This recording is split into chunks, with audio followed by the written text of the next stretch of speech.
Herkese selam. Yeni Formula 1 sezonu başladı ve şimdiden 2 yarışı geride bıraktık. Bu videoda uzun analizler yapıp sizi sıkmak istemiyorum. Bu yüzden direkt konuya giriyorum. Anlatmak istediğim ilk konu Ferrari'nin mükemmel kalkışları ile ilgili. Fark etmişsinizdir, diğer rakipleri yerine sayarken Ferrari bir an öne fırlıyordu. Peki Ferrari'nin bu sırrı ne? Ferrari'nin sırrı rakiplerine kıyasla daha küçük bir turbo kullanmaları. Daha küçük bir turbo demek sıfıra yakın bir turbo gecikmesi anlamına gelir. Belki düz yolda maksimum hızlarından biraz feragat edecekler. Ama başlangıçtaki ivme sayesinde rakiplerine kıyasla daha avantajlı olacaklar. Gelelim 2026'nın en büyük krizine. Bu sezonla birlikte turbo motor gücü kısılarak elektrik gücüne daha çok ağırlık verildi. Bu duruma isyan eden ilk pilotsa Max Verstappen olmuştu.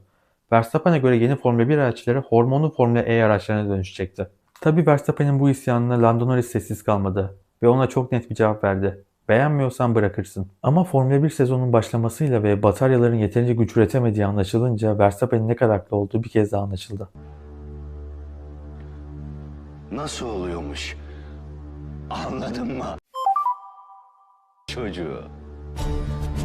Düşünsenize dünyanın en hızlı araçlarını kullanan bu adamlar düz yolda sırf yakıt tasarrufu yapmak için birer sistem operatörüne dönüşüyor. Dürüst olmak gerekirse Lando Norris'in kariyeri bittiğinde en nefret edilen Formula 1 pilot olacağını düşünüyorum. Gerçekten merak ediyorum. Bu adamın sataşmadığı biri kaldı mı acaba? Neyse devam etmeden önce size 2026 sezonunun özetini göstermek istiyorum. Görüntüler tamamen temsilidir.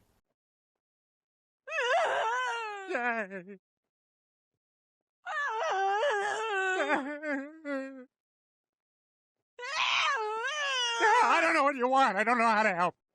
Şimdi gelelim gridin en yetenekli ama en talihsiz ismine, Fernando Alonso'ya. Fernando Alonso'nun olayını bilirsiniz. Altındaki araç ne kadar kötü olursa olsun kendi yeteneğiyle o takımı şampiyon adayıymış gibi yarıştırır. Tabiri caizse aracın ona veremeyeceği yarım saniyeyi cebinden çıkarıp piste koyuyor. Tabi bazen yetenek, teknoloji ve geçmişten gelen lanetlere karşı koyamaz. Peki Fernando Alonso'nun laneti ne? Tabii ki Honda. Biliyorsunuz Aston Martin 2026 sezonu için efsane tasarımcı Andrew Newey ile anlaşmıştı. Fernando Alonso bu haber üzerine tam da sonunda şampiyonluk aracıma kavuşuyorum derken takımın motor tedarikçisi de açıklandı. Ve 2026 sezonunda Aston Martin'in motor tedarikçisi Honda olacaktı. O an Fernando Alonso'nun yüz ifadesini tahmin edebiliyorum. Çünkü Fernando Alonso ve Honda ilişkisi tam bir trajedi. Alonso Ferrari'den ayrılıp McLaren'e geçtiğinde herkes eski Alonso'nun geri döneceğini düşünmüştü. Ama o dönem McLaren'in motor tedarikçisi Honda'ydı ve 2015'te hatırladığınız gibi GP2 isyanının sebebi de Honda motoruydu.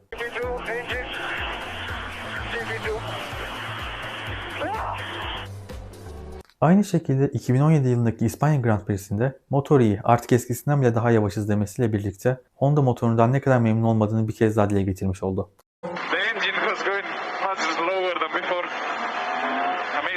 Fernando Alonso'nun bu Honda laneti sadece Formula 1 ile sınırlı değil. Alonso Formula 1'i bırakıp Indy 500'e gittiği dönemde 27 tur boyunca yarışı önde götürüyordu. Yarışın bitmesine 21 tur kala motor arızası sebebiyle yarış dışı kaldı. Peki size bir soru. Sizce Alonso'nun arıza yapan motoru hangi markaya aitti?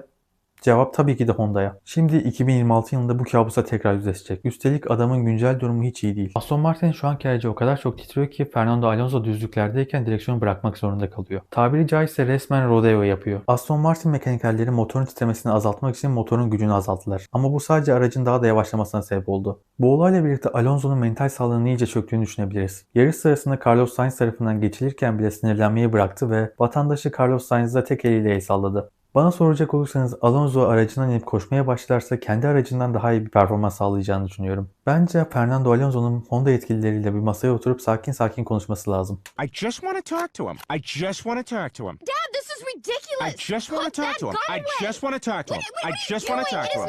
I just want to shoot him. I just want to talk to You him. can't shoot him. Fikrimi soracak olursanız bence Fernando Alonso'nun yeteneği altın değerinde ama geçmişten gelen talihsizlikler ve Honda motorunun laneti adamı bitiriyor. Peki siz ne düşünüyorsunuz? Fernando Alonso bu kabustan uyanabilecek mi? Yorumlarda buluşalım. Videoyu beğenip abone olmayı unutmayın. Bir sonraki videoya kadar kendinize iyi bakın.